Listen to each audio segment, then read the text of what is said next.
জুলাই গণঅভ্যুত্থান দিবসের রাষ্ট্রীয় অনুষ্ঠান ঐক্যের বার্তা দেওয়ার কথা থাকলেও শেষ পর্যন্ত সেটি পরিণত হয় বিতর্ক, প্রতিবাদ ও পাল্টাপাল্টি বক্তব্যের মঞ্চে।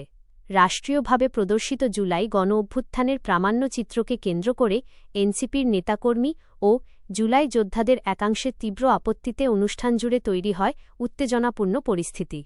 বুধবার বাংলাদেশ চীন মৈত্রী সম্মেলন কেন্দ্রে মুক্তিযুদ্ধ বিষয়ক মন্ত্রণালয়ের আয়োজিত অনুষ্ঠানে প্রামাণ্যচিত্র প্রদর্শনের পরই অভিযোগ ওঠে, আন্দোলনের কয়েকটি গুরুত্বপূর্ণ অধ্যায়, বৈষম্যবিরোধী ছাত্র আন্দোলনের ভূমিকা এবং ৩ আগস্ট ঘোষিত এক দফার মতো গুরুত্বপূর্ণ ঘটনাগুলো যথাযথভাবে তুলে ধরা হয়নি।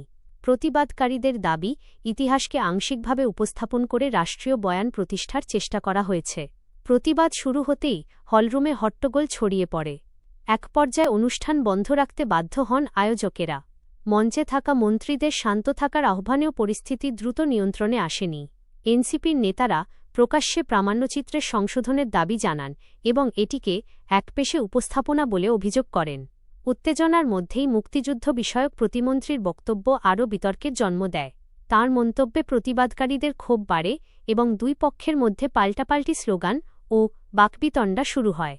পরিস্থিতি সামাল দিতে স্বরাষ্ট্রমন্ত্রী নিজেই মাইক্রোফোন হাতে নিয়ে প্রতিবাদকারীদের বক্তব্য শোনার আশ্বাস দেন।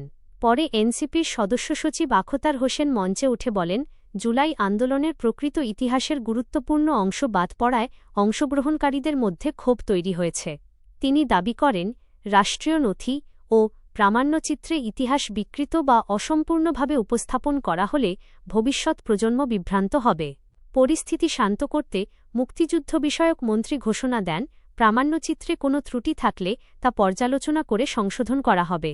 এতে কেউ আহত বা ক্ষুব্ধ হয়ে থাকলে তিনি দুঃখও প্রকাশ করেন। ঘটনার পর বক্তব্যে ভারপ্রাপ্ত রাষ্ট্রপতি হাফিজ উদ্দিন আহমদও অসন্তোষ প্রকাশ করেন।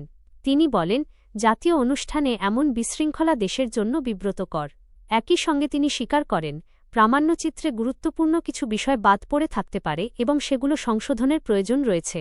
রাজনৈতিক বিশ্লেষকদের মতে, জুলাই গণঅভ্যুত্থানের ইতিহাসের বয়ান নিয়ে মতপার্থক্য এবার প্রকাশ্যেই রাষ্ট্রীয় মঞ্চে উঠে এসেছে।